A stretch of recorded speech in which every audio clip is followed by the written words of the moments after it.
നമസ്കാരം. ഇന്ന് 2025 മാർച്ച് 26 ബുധൻ. ദേശാഭിമാനി മുഖപ്രസംഗം. അവതരണം രമ്യ മനോജ്.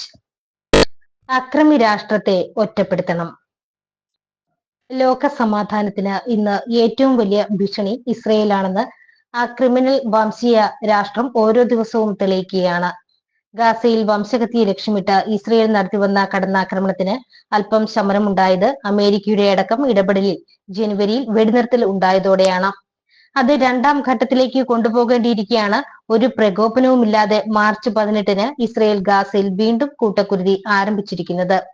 ഇതിന് സഹായകമായാണ് 15 മുതൽ അമേരിക്ക യമനിൽ ആക്രമണം നടത്തിയതെന്ന് ഇതോടെ വ്യക്തമായി.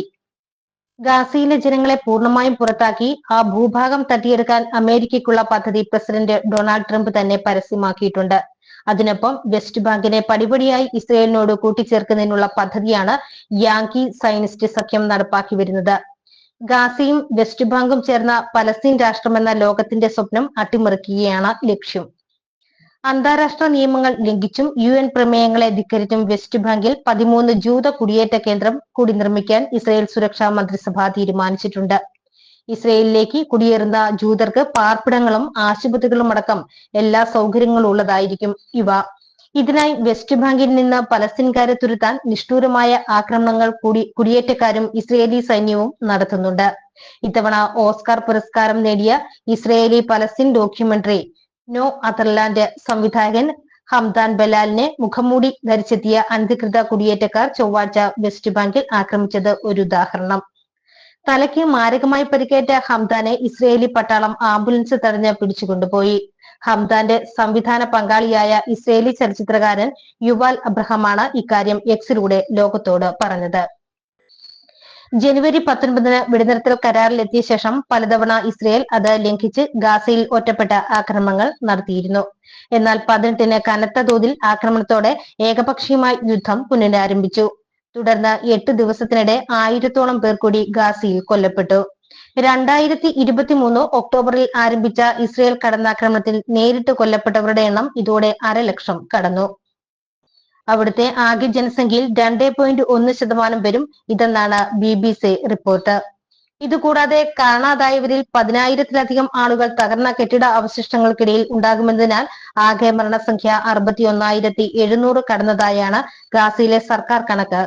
ആശുപത്രികളടക്കം തകർക്കപ്പെട്ടതിനാൽ ചികിത്സ ലഭിക്കാതെയും മറ്റും മരിച്ചവർ കൂടിയാകുമ്പോൾ മരണസംഖ്യ 41% കൂടി ഉയരുമെന്നാണ് 2 നൂറ്റാണ്ടിന്റെ പാരമ്പര്യമുള്ള ബ്രിട്ടീഷ് വൈദ്യശാസ്ത്ര ജേണൽ ലാൻസെറ്റ് ജനുവരിയിൽ റിപ്പോർട്ട് ചെയ്തത്.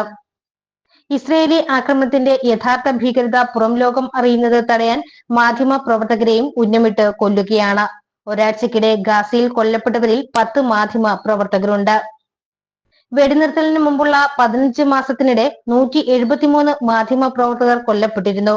BBC അടക്കമുള്ള അന്താരാഷ്ട്ര മാധ്യമങ്ങളിലെ വിദേശികൾ ഗാസയിൽ പ്രവേശിക്കാൻ ഇസ്രയേൽ അനുവദിക്കുന്നില്ല. രണ്ടാം ലോകയുദ്ധത്തിനു മുമ്പ് ഹിറ്റ്ലർ നടത്തിവന്നതിന് സമാനമായ വംശഹത്യയാണ് ഇസ്രയേൽ നടപ്പാക്കുന്നത്.